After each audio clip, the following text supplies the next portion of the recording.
Have you experienced living in a dream where scenes are almost unbelievable? The world is full of wonderful things that only fortunate ones are privileged to personally be part of. In this topic, we will be talking about 5 events that are naturally spectacular and breathtaking. So sit back, relax, and enjoy the world's wonderful natural phenomena.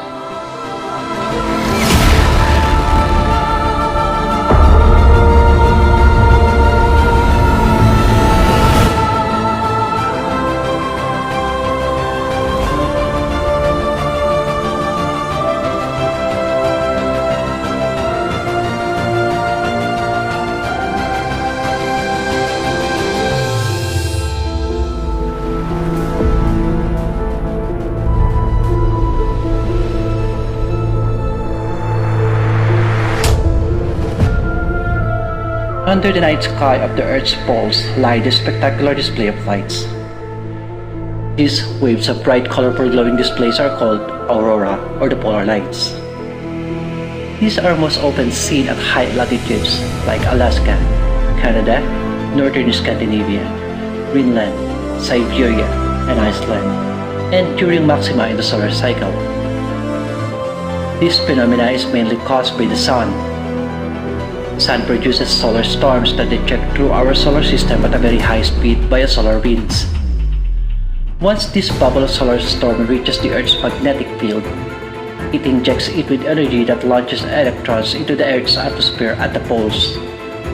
As a result of collisions between energetic electrons, the particles that interact with gases in our atmosphere result in a beautiful displays of light in the sky, known as the aurora.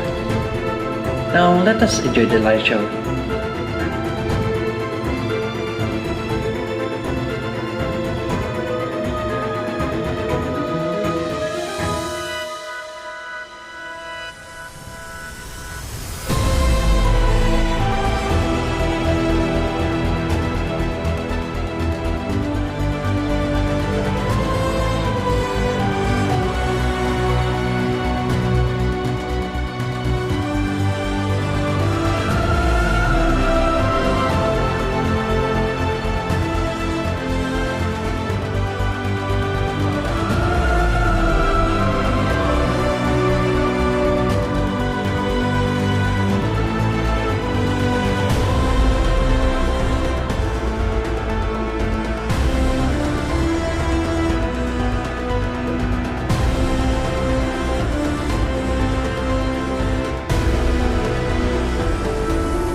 Who will not be scared of lightning strikes, especially if it occurs 1,000 times more frequently than a normal lightning does? But what if this group of lightning show up as an astounding event of a lifetime? Catatumbo River in Venezuela is believed to be the most lightning-struck place on Earth. The storms are thought to be the result of winds blowing across Lake Maracaibo and the surrounding swampy plains. These air masses beat the high mountain ridges of the Andes, the Perijá Mountains, and the Meridas Cordillera, enclosing the plain from 3 sides. The heat and moisture collected across the plains create electrical charges and, as the air masses destabilized by the mountain ridges, result in thunderstorm activity. The Catatumbo lightning has become a major tourist attraction for the surrounding region, with visitors coming from all over the world to witness this spectacular phenomenon.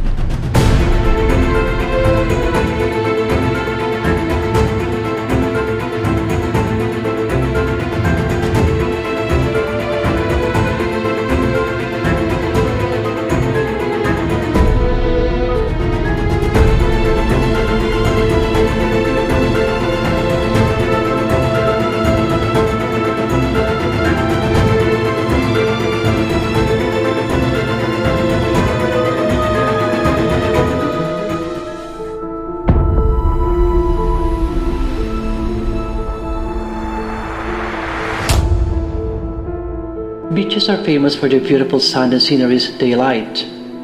Number of tourists and visitors are increasing during the day to enjoy the water and the beauty of crystal clear water. But what about at night? Believe it or not, Many beaches or bodies of water are famous during the night, and this is because of a natural event known as bioluminescence. A chemical process occurs within tiny living organisms that manifests in the form of light.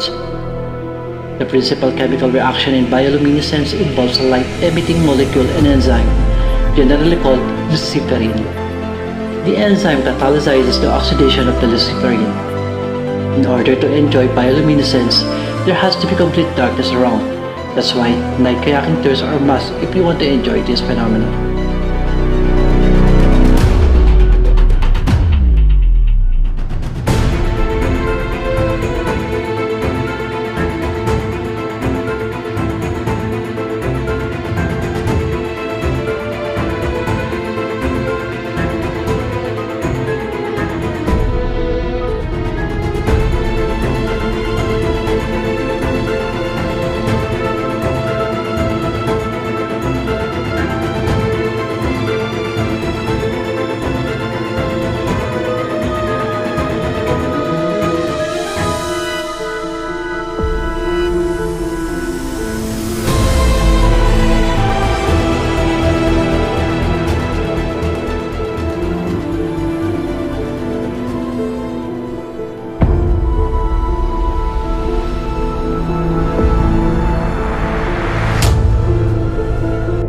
In spring and autumn, huge numbers of migration starlings land in the marshes between the coast of northwestern continental Europe and this range of low-lying Frisian islands.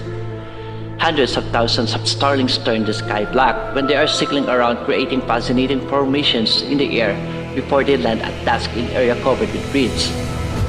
It usually takes place in the hours just after the sunset. The movements of the formations have been likened to kind of a dance or ballet, and the birds are so numerous that they seem to obliterate the sunset. That is the reason why it's called the Black Sun. Let's check it out.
Sometimes called the UFO clouds.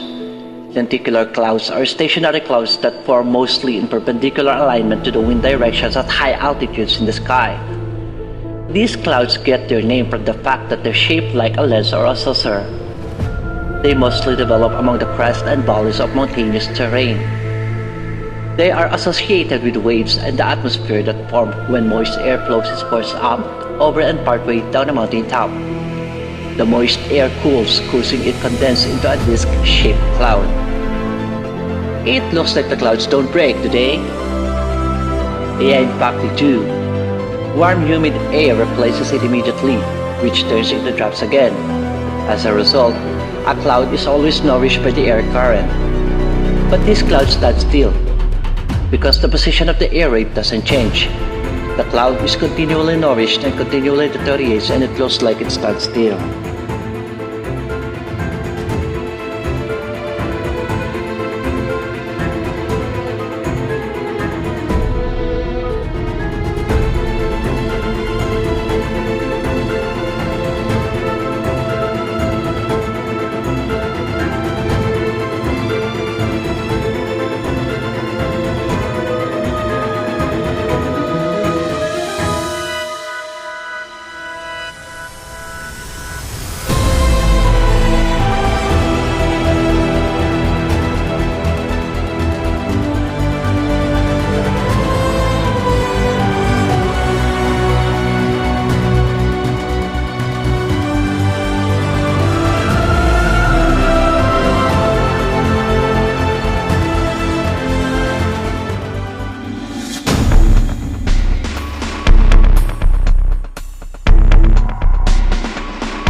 Now, this is just a bonus from the list and probably the surprising one. It is quite scary, but I also find it extraordinary. Have you ever heard a loud trumpet-like sounds being released and vibrating through the sky? It sounds apocalyptic that people wouldn't be able to identify the exact origin of this event. So I consider it a mysterious natural phenomenon on Earth. Care to know why? Here are the proofs of this event known as skyquake.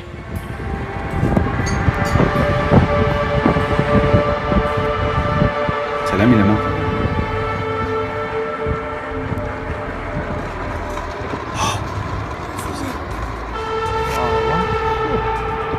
¿Viste el teléfono?